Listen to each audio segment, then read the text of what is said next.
Estoy en un juego.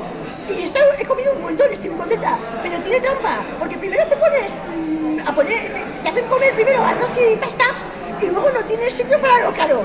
Y la próxima vez que vengan, iré directamente a comer la carne y el pescado, que es lo caro, y luego ya me comeré los postres y luego el arroz y la pasta. ¿Puedo comer más? Tengo que comer primero eso, y luego cuando me acabe puedo comer más. Luego puedo seguir comiendo. Aquí voy a estar hasta las 6 por lo menos. Está bastante bueno.